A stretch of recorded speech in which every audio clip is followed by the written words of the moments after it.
A que é semelhante o reino de Deus? E a que o compararei?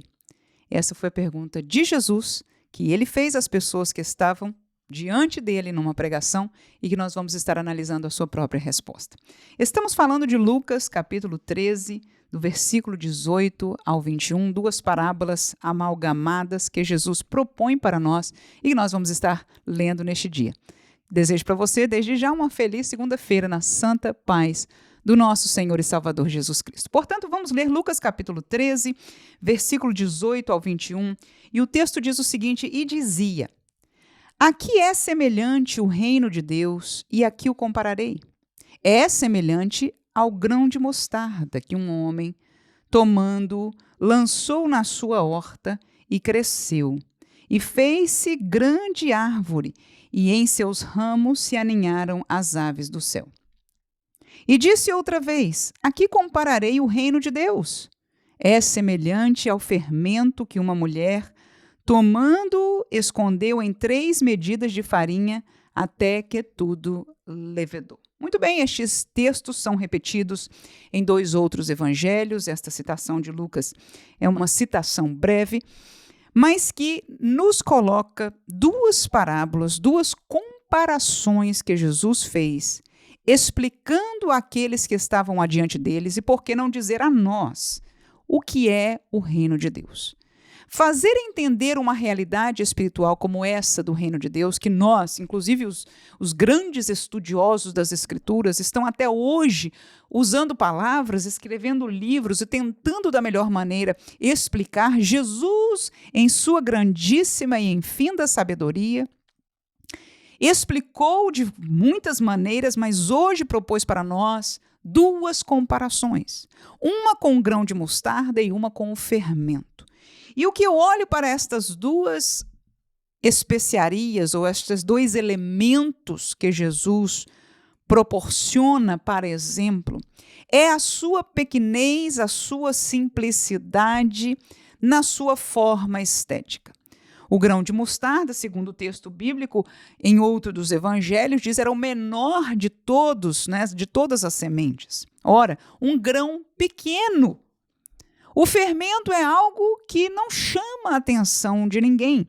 Um pozinho branco que nós adicionamos, né, na comida, em alguma panqueca, em algum pão, no caso, e fermenta a massa. Então, estes 2 elementos são simples em sua natureza, pequenos aos olhos dos homens, e me fez lembrar o texto de Isaías profetizando sobre Jesus, que Jesus não teria nenhuma aparência exterior, formosura, algo que chamasse a atenção, como quem sendo um homem grandioso, ou alguém grandioso que nascera entre nós. A sua aparência era simples.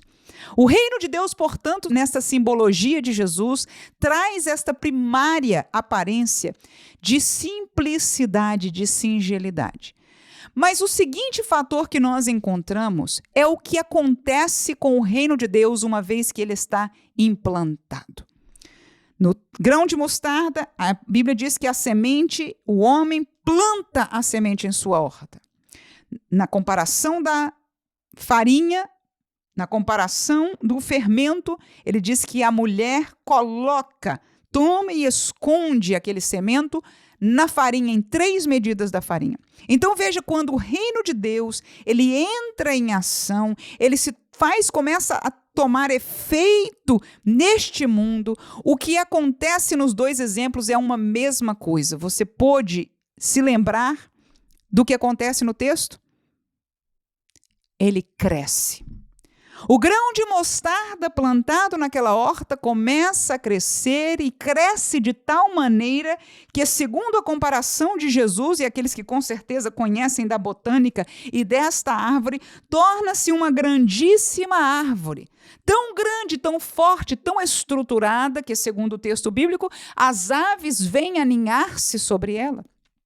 O que acontece com o fermento na farinha é que ele cresce.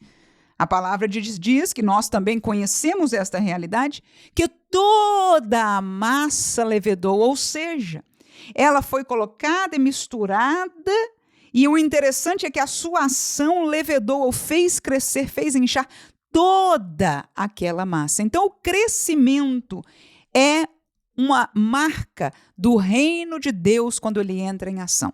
Então Jesus perguntou: a que eu vou assemelhar o reino de Deus? O reino de Deus é um elemento que, quando entra em ação, traz crescimento. Aleluia. Agora, para que este crescimento? O que é que ele nos trará a visão ou a comprovação? O que este crescimento é importante para nós? E aí os exemplos também nos esclarecem. O primeiro deles, ele diz que as aves do céu vinham criar ninhos naquela árvore de mostarda. Claro que, se falando de uma árvore, ela é morada para aves. Nenhum homem mora numa árvore. Mas quando nós trazemos esta comparação para nós, seres humanos, ou nós, crentes, nós vamos ver que, então, é um lugar onde a pessoa, este ser espiritual, o crente, pode habitar. Ele encontra e faz dele a sua morada. Então, o reino de Deus, ele se torna morada para muitas, aleluia, avezinhas, glória a Deus, que encontram naquela árvore grande e estrondosa que cresceu morada. E quando nós falamos de morada, um lugar para morar, numa árvore alta, você pode imaginar para os pássaros que fazem o seu ninho, quanto mais alta for a árvore, mais seguro é para ele a sua morada.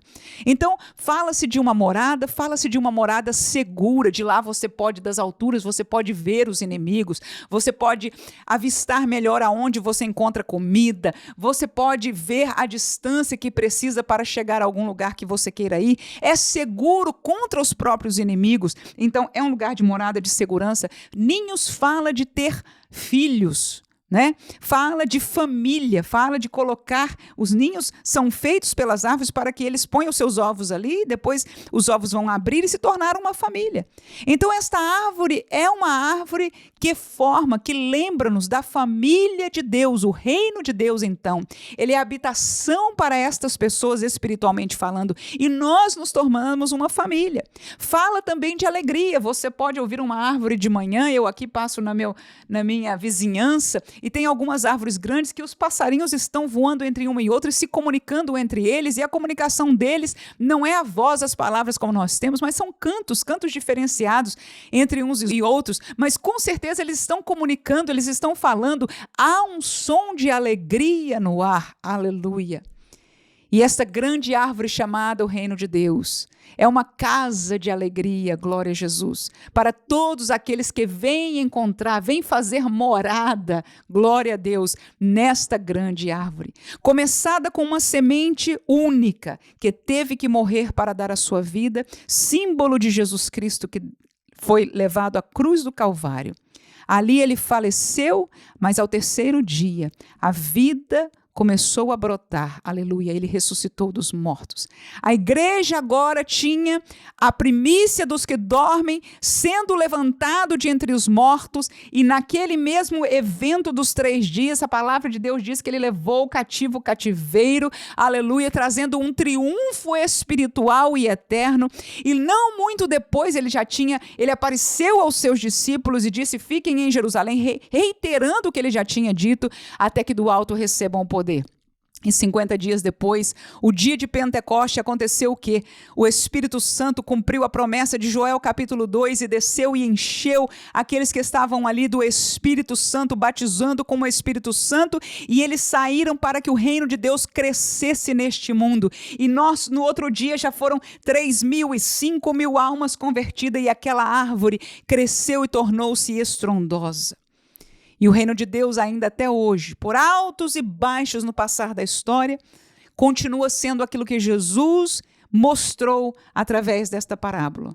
Uma grande árvore, ainda que a sua semente venha de algo tão simples e singelo, de alguém que não tinha aparência nem formosura, aleluia, de um pregador que não fez grandes discursos humanos, que foi nome da filosofia, mas que deixou a palavra do Deus vivo. Em verdade, ele era a palavra encarnada. E o que falar do fermento? O fermento também tem o seu uso, e quando nós pensamos em farinha e fermento, nós lembramos de pão. Estamos falando da alimentação. O reino de Deus, quando ele é colocado em ação, ele traz alimento para as vidas que necessitam de alimento. Sem alimento, o homem perece. Sem alimento, até o crente desvanece. E o reino de Deus é aquele que, quando está em ação, ele traz alimento, ele forma, ele dá crescimento, ele multiplica, ele permite que este alimento esteja disponibilizado, ativo, pronto para ser usado por cada um de nós. E este pão, que é a palavra de Deus, o alimento que hoje, pelo Espírito Santo de Deus, é levado a cada uma das nossas vidas, dos nossos corações, continua a ser entregue até o último dia, que é a igreja do Senhor Jesus, que estamos caminhando neste reino de Deus, somos parte do reino de Deus, deste reino espiritual, aleluia, quando nós fomos estar com ele. Então, o próximo reino, no melhor dos sentidos, o cumprimento daquele do Antigo Testamento que os israelitas esperavam para aquele momento quando Jesus veio. Mas ele ainda será instaurado. É aquilo que a palavra de Deus chama do reino milenial. E isso é assunto para quando nós formos ler esta passagem. Mas que possamos nos alegrar com a essência, a vivência e a glória que nos é dada hoje do reino de Deus que está entre nós. Amém.